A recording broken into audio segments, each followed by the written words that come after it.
So the first thing I always do is I always walk into Ocean's stall or any horse's stall and just give them a little pat. And then I always do the hooves. And sometimes I put the halter on first and then do the hooves, and sometimes I do the hooves first, like today, and then put the halter on. It just depends.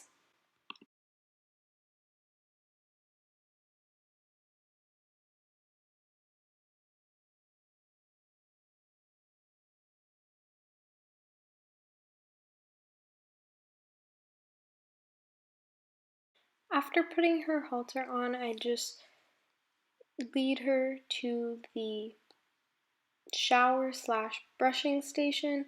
We also often tack up our horses here, but sometimes we also don't. It very often just depends on where you're gonna ride and what you're doing.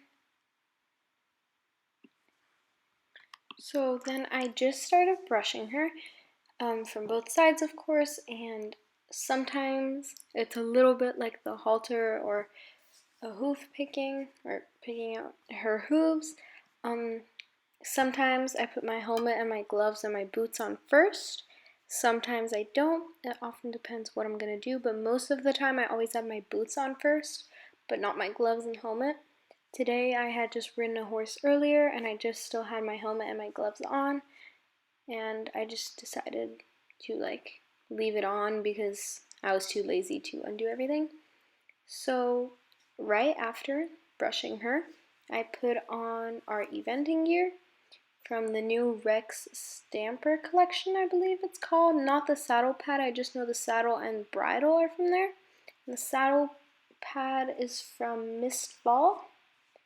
Then I put on some leg protection, and just because if we did turn out that we were gonna jump today, or even just on a hack, I always find it's very dangerous if you don't have like boots on for your horse. And then I just started leading her out of the stable. For her being in such a new environment, she was doing a terrific job. She didn't even seem antsy, didn't hesitate at anything. She was just being an awesome mare.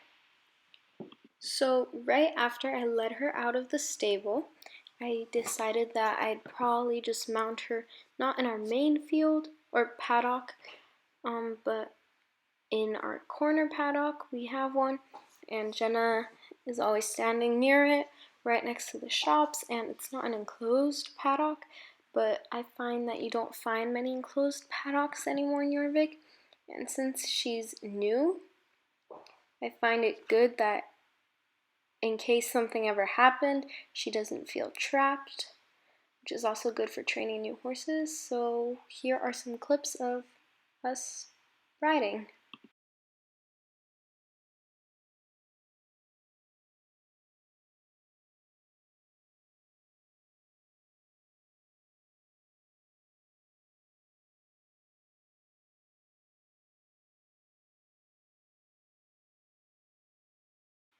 I did not canter or gallop with her in the arena or paddock, again, whatever you would like to call it.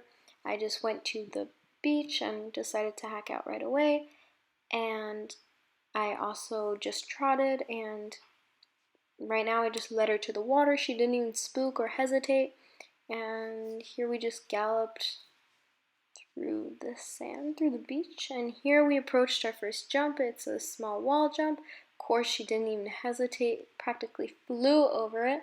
That's when I noticed I might have come a little bit too much with my leg, so I decided just to turn around and stay at a slow canter.